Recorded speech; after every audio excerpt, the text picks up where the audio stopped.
Yan guys, magluto naman tayo ngayon ng butter garlic shrimp.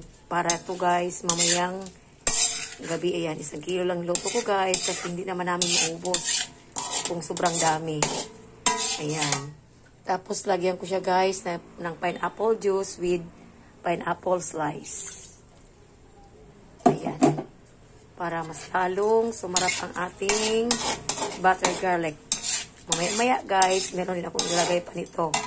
Ayan, mamaya na lang. Tutuin mo natin ang ating shrimp.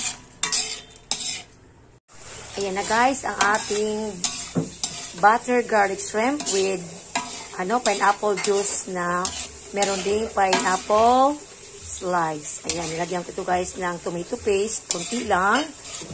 Ayan, napakabango ito guys at napakasarap. Ayan. Hindi ko ito di na ko ni Hobson dyan mga guys. Baka ang sabaw nito guys. Napakasarap ng sabaw nito guys. Itong aking ginawa na butter garlic shrimp. Grabe pa dyan kahumot na ni guys. Oh. Ayan. Grabe.